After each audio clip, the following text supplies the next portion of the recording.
Pourquoi ne peux-tu pas rester constant? Cette question tourne en boucle dans ta tête. Elle te réveille la nuit, te hante au moindre nouveau départ. Tu te souviens de tous ces débuts pleins d'espoir. Un projet, un régime, un livre. L'énergie était là, tu y croyais. Puis, sans bruit, tout s'est arrêté. Une séance sautée, une page blanche, le sac de sport oublié. Ce n'était pas un abandon soudain, juste une lente dérive. Tu regardes en arrière, des commencements inachevés, des promesses brisées. Tu te demandes, pourquoi les autres y arrivent-ils? Ils affichent leur réussite.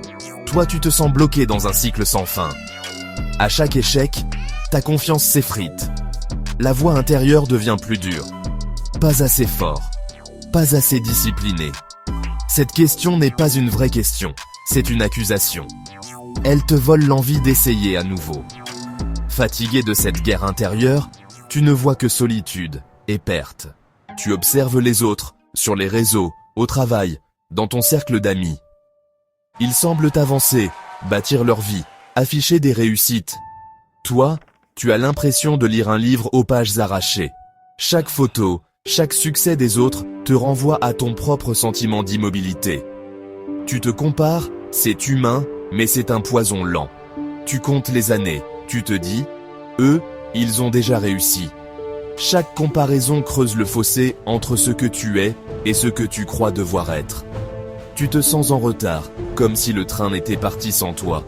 Tu portes le poids de la déception, réelle ou imaginaire, dans le regard des autres. Tu te caches, tu évites les questions, tu construis une façade. La perte de confiance est la blessure la plus profonde, invisible mais douloureuse. Tu doutes de ta capacité à tenir une promesse, même minuscule. Ce doute t'isole. Tu te sens seul, au milieu de la foule.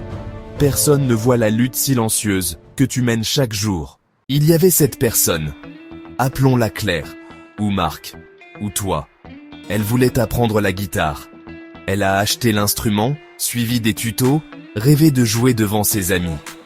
Les débuts étaient difficiles, mais l'excitation était là. Puis la vie a repris le dessus. Travail, fatigue, la guitare oubliée. La frustration a grandi, les progrès étaient lents, la comparaison avec les autres douloureuse. L'abandon n'a pas été une décision, juste une évaporation. La guitare est devenue un rappel silencieux de l'échec. Elle a essayé d'autres passions, course, dessin, écriture. Même schéma. À chaque tentative inachevée, la conviction grandit. Je ne finis jamais rien. Un jour, elle a décidé. Pas de grand plan, juste sortir la guitare 5 minutes. Le lendemain, gratter une corde. Le jour d'après, un accord. La petite décision n'était pas de réussir, mais de se reconnecter. Sans pression, sans attente. C'est dans ces petits gestes que renaît la constance. Pas besoin de promesses solennelles, juste un pas, aujourd'hui. Et recommencer demain, c'est ainsi que l'on avance, doucement. On nous vend le mythe de la motivation, cette force magique qui nous propulserait sans effort. On voit des gens se lever à l'aube, sourire aux lèvres, courir sous la pluie. On nous dit « Trouve ta passion, tu ne travailleras plus jamais ». C'est un mensonge. La motivation n'est qu'une étincelle, pas un feu éternel. Elle va et vient, comme toutes les émotions. Attendre d'être motivé, c'est attendre en vain. Tu n'es pas faible si ta motivation disparaît. Tu es humain. Le vrai moteur, c'est l'action, même minuscule. L'action précède la motivation, pas l'inverse. Commence par jeter un papier, écrire une phrase, faire un pas. L'élan naît du mouvement, pas de l'attente. Cherche la discipline, mais douce, bienveillante. Une promesse à ton futur toi. Faire un petit pas aujourd'hui, même sans envie. C'est un acte d'amour, pas une punition. C'est ainsi que tu avances, un geste à la fois. La peur de l'échec est là, tapie dans l'ombre de chaque projet. Elle te paralyse, te fait croire que l'échec prouvera ton incompétence. Pour éviter la honte, tu choisis de ne pas essayer. Mais l'échec n'est pas la fin, c'est une étape. Personne n'apprend sans tomber, sans se tromper. L'échec n'est pas un jugement, c'est une information. Essaie autrement. La peur de la perfection te bloque aussi. Tu attends que tout soit parfait pour commencer. Mais la perfection est une illusion, un piège. Le perfectionnisme, c'est de la procrastination déguisée. Tu ne seras jamais prêt. Personne ne l'est.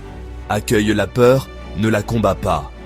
Dis-lui, je sais que tu es là, merci, mais j'avance quand même. Le courage, c'est agir avec la peur, pas sans elle.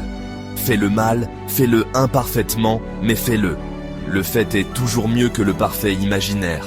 Avance, même si tes genoux tremblent, c'est dans l'action imparfaite que tu progresses. La peur n'est pas ton ennemi, elle est juste là pour te rappeler que tu tiens à ce que tu fais. La confiance en soi ne se trouve pas, elle se construit. Imagine ta confiance comme un mur.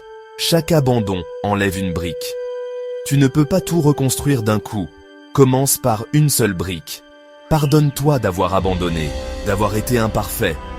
Libère-toi de la culpabilité, elle t'empêche d'avancer. Choisis une seule chose, minuscule, à faire aujourd'hui. Si tu veux écrire, commence par une phrase. Si tu veux courir, mets tes chaussures. L'objectif n'est pas le progrès visible, mais de tenir une promesse à toi-même. Chaque micro-action est une brique posée. Tu envoies à ton cerveau, je tiens mes promesses. Fais-le demain, puis le jour d'après. Ces petites victoires sont la fondation de ta nouvelle confiance. Tu ne reconstruis pas un projet, tu te reconstruis, toi. Un pas après l'autre, sans pression. C'est ainsi que tu redeviens solide. Oublie les routines complexes vues sur Internet. Ta routine doit être un refuge, pas une prison. Un espace de sécurité, une ancre dans la tempête.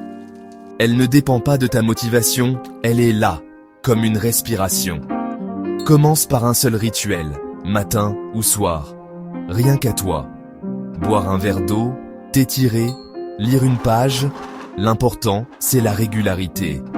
Un point fixe dans le chaos. Un moment pour toi. Ne mesure pas la quantité, célèbre juste d'avoir fait le rituel. Coche une case, visualise ton engagement envers toi-même. Tu ne construis pas une performance, tu cultives une habitude. Les jours difficiles, réduis au minimum, mais fais-le. Même une minute compte. Ta routine est un acte de compassion, pas un fardeau. C'est ton souffle, ton encre. Je te propose un exercice, juste pour te reconnecter. Prends une feuille ou ouvre une page blanche. Isole-toi quelques minutes, c'est un rendez-vous avec toi-même. Écris en haut, une promesse douce à moi-même. Pense à la plus petite action bienveillante que tu pourrais faire demain. Écris-la simplement. Écouter une chanson, marcher 5 minutes, lire une phrase, penser à une gratitude. Lis cette promesse à voix haute, sens sa douceur. Ce n'est pas un contrat, c'est un cadeau. Signe la page, plie-la, garde-la près de toi. Demain, relis-la et essaie de tenir cette promesse. C'est tout, c'est le début. Tu crois peut-être être cassé, mais ce n'est pas vrai. Tu n'es pas brisé, tu es humain. Ta fatigue et tes doutes sont la preuve que tu as lutté, pas que tu es faible. Il n'y a pas de calendrier universel pour réussir ou être heureux.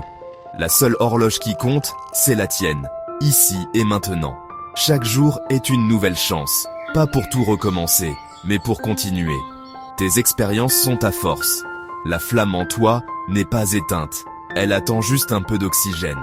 Un petit geste, une promesse tenue, et elle renaît. Aujourd'hui peut être le jour où tu changes de regard sur toi-même. Le jour où tu poses la première brique avec douceur. Tu as une résilience insoupçonnée. Tu es tombé 100 fois, tu t'es relevé 100 fois. Aujourd'hui, fais un pas. Ce pas peut tout changer.